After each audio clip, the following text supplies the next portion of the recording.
Hey everybody, this is D Hunter, bringing another action figure review. Today, we're going to look at McFarlane's DC Direct Batman the Animated Series Bane. This is part of the Collective Build Bruce Wayne wave. To my surprise, I found this at Target today, so let's take a look at the packaging. As you can see at the top, McFarlane Toys, Collective Build Bruce Wayne, Batman the Animated Series, Bane. Here he is in the package. We have Bruce Wayne's arms, a bunch of alternate hands for Bane, some weights for Bane, and a collector's card. One side of the package, Bane from Batman the Animated Series. Other side is pretty blank. At the back, here's Bruce Wayne. Here are the parts you get with Bane. Here are instructions how to build Bruce Wayne. Here's the rest of the wave. And at the bottom, there's his barcode, if that helps. So with no further ado, let's open them up. And of course, I did get two of these Bane figures, one of which to open and enjoy, the other one to keep unopened in my complete Batman and related unopened action figure collection. And I did find the entire wave at Target today. Had to get the whole thing. Come home and build Bruce Wayne. Alright, now that we get this figure out of the package, here he is with all the accessories laid out. He comes with 6 alternate hands, totaling 8 interchangeable hands, some dumbbells, a collector's card, and then the arms to collect to build Bruce Wayne. Before I deal with all that, let's talk about and check out the figure. So this is Bane from Batman the Animated Series. We all know who Bane is. He's the infamous Batman villain that broke the Batman's back. In the comics, in Nightfall, he was smart enough to figure out Bruce Wayne was Batman. He slowly weakened him over the course of the story, and then broke his back at the end. Batman was replaced by Azrael, Jean-Paul Valley, and he remained in a wheelchair for a few years in real time, eventually recovering, dethroning Azrael, defeating Bane, and regaining the mantle of the Bat. This is the animated version, and they had a similar story, but of course, Batman won. Now this is a re-release of a DC Direct figure from about 10 years ago. This one is cel-shaded, so it's a little bit different. So let's take a closer look. As you can see, he's got that sort of luchador mask. That's what Bane has always been sort of known for. Red eyes, black mask, white face. You can see some blue cel-shading up top, as well as on his sort of spandex wife-beater type thing. He's got this white belt, also has a little bit of cel-shading on it. Single-jointed elbows. Single-jointed knees, a littlest bit of cel shading on his trunks and his glove there, and a little bit more on the boot. It's not sort of overdone or done to death in this guy, and personally I'm not a fan of cel shading. It usually doesn't translate well to figures, whether it be based on video games or comics or cartoons, but as someone who's been in this line since day one, I am very happy that this new Bane is a little bit different from the previous release because I have them both. And a closer look at his face and head sculpt. Now, I don't remember his nose sort of being outside of the mask. It's probably accurate, but it looks kind of weird to me. Beyond that, looks pretty good. Looks like an animated version of Bane from the comics, which is exactly what he is. And here's the figure, broken down as far as he can go, with all of his removable parts detached. Now let's check out his accessories, starting off with the boring stuff. Here's his collector's card. As you can see, it's an image of Bane from Batman the Animated Series. On the back, there is a description. If you want to read that, pause now. Now let's look at the Bruce Wayne arms. Bane here comes with the arms you need to complete Bruce Wayne. He's in his brown suit. There is some cel shading on the sides, much darker color, single joints. And if you buy all 4 figures, the entire wave, you get to collect to build Bruce Wayne. Pretty good figure here, and sort of offsets the expensive price of these guys by getting a bonus figure if you get the entire wave. Now let's look at his hands. He has a total of 8 of them. 4 left hands and 4 right hands. Here's Bane with his first pair of hands. These are his fists. And here's his second pair of hands. This is a pair of gripping hands. Then his third pair of hands. This looks like a pair of grabbing, choking, or throwing hands. And here's his last pair of hands. This is a pair of default hands. They would look good relaxed at his sides. And here's his only traditional accessory. These are a set of weights. Pretty small, kind of cartoony looking. Very basic paint job, it's all gray. You can see the actual weights on the side and the bar that goes down the middle. Here's Bane holding those weights, pumping iron. Now check out the reuse, differences, and similarities between this McFarlane re-release of Bane and the original DC Direct version from about 10 years ago. and it is 100% the same figure, same sculpt, same articulation. So let's take a closer look. Now, the biggest difference is going to be the cell shading and a couple of very minor paint jobs. So look at the head. It's pretty similar. This guy has the blue on the side. You can see my guy has a couple of scuff marks on top of his head.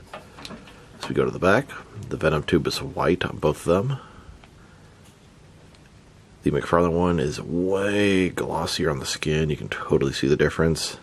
And really, glossy is not good on flesh because it shouldn't be shiny like that. And then the sort of blue spandex is quite a bit lighter on the McFarlane one versus the original one. Beyond that, pretty much everything's the same, except for a little bit of cell shading on that guy. There have now been 3 different Batman the Animated Series Bane figures by DC Direct. On the left, we have the single release from about 10 years ago. In the middle, McFarlane's re-release. And on the right, Bane from the Batman Rogues Gallery 5-pack. It's a big box set that looks like Arkham Asylum jail. They all have subtle differences. This guy is much darker black. This guy, a little bit more sort of faded. And then him, the lighter pants, cell shading, and glossier flesh tone. Now that we've taken a pretty good look at the figure and its accessories, let's check out his height. From bottom to the top of his head, standing about 6.8 or 6.9 inches tall, which can translate to about 17.5 centimeters. It's one thing I always really liked about this Bane figure. He's way bigger than the other DC Direct animated stuff, so he fits in pretty well with the Mattel DC Universe Classic stuff. Still a little too small for McFarlane, and for his articulation. Starting with his head, of course, you're going to rotate side to side. He can look up, really not at all, down about that far. Can tilt his head at least a little bit from side to side. Shoulders on a ball joint goes up about 90 degrees. Up, down, around, all that good stuff. He's got a single jointed elbow with rotation. His wrist can rotate, and it's also hinged. His torso is one solid piece. Traditional waist swivel. Legs, they go forward, disappointing that much. Back, not at all. They can go out about that far, complete as splits, although they look hideous like this. Single jointed knee, less than 90 degrees back, and then the ankle, forward and back. He has a boot cut there, and no tilt or rock. Here's a look at Bane lifting weights in the gym. Even though he uses the Venom serum, he still works out his body in the traditional fashion. And here he is pumping iron, holding 2 sets of weights, then lifting up a large barbell by himself.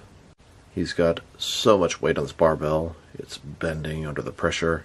And here's Bane in the Batcave, about to break the Batman's back. Now let's check him out, next to some other action figures, starting off with some other Bane figures. Here are all 3 versions of the DC Direct Batman the Animated Series Bane. And here he is, next to the older Kenner version. Then, next to both the original DC Direct and the new re-release of the new Batman Adventures Bane. This is from Season 4 of Batman the Animated Series, where they revamped the animation and made pretty much everything look worse. Here he is, next to all the McFarlane DC Multiverse Bane figures. And here he is, next to the Storm Collectibles Injustice 2 Bane. Then, with all my DC Direct and DC Collectibles Bane figures.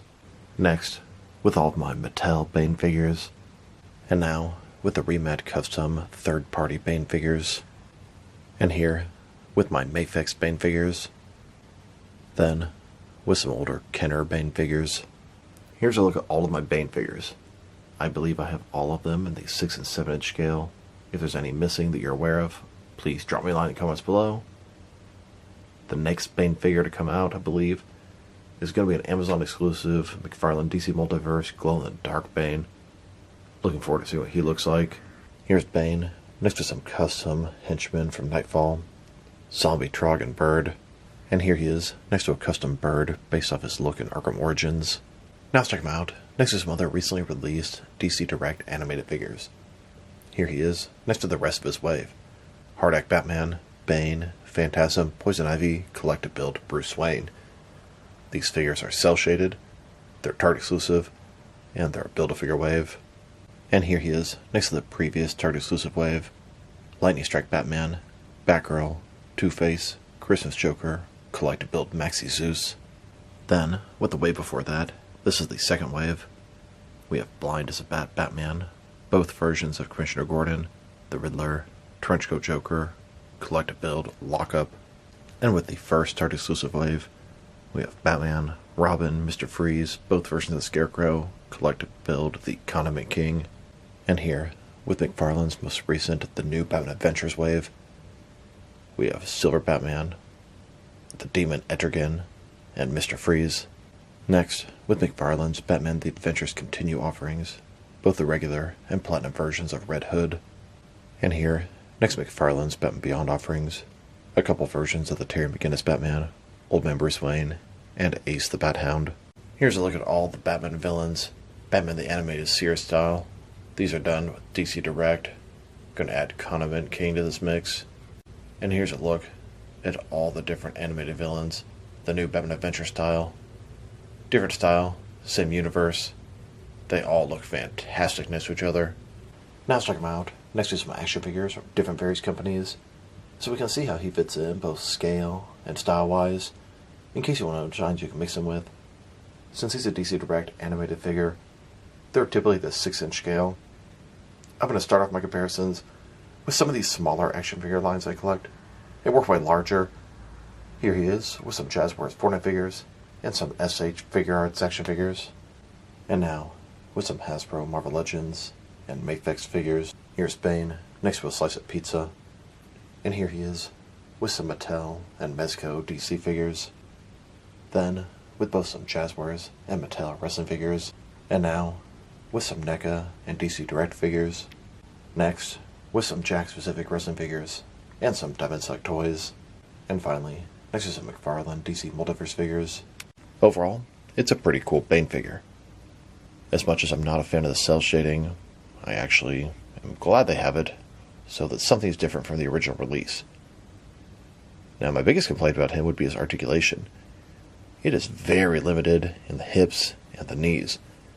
Hell, I couldn't even get him to sit down while holding those weights without holding his feet down. He's very top-heavy, he wanted to fall backwards. If his legs moved forward a little bit more, that wouldn't be an issue.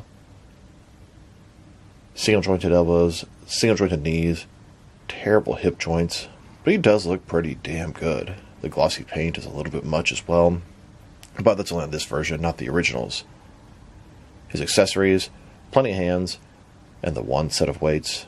Could have at least used 2 sets of weights for each hand. Sculpt and paint job, pretty nice, except for the sort of glossy paint on his flesh. If I were to rate this figure, I'd probably give him a 7 out of 10. He looks good, looks very accurate to Batman the Animated Series. He's a pretty good size figure. I remember getting the original one. I was very happy that he could fit in with my Mattel DC Universe Classic stuff, because a lot of the DC Direct animated stuff is really, really small. So this is D Hunter. Thank you for watching. If you liked the video, press like below. If you have anything you want to say for the video, add to the comment section. If you want to see additional action figure reviews from me, press subscribe. I do appreciate you do that. Once again, this is D Hunter. Thank you for watching, and I'll talk to you guys real soon.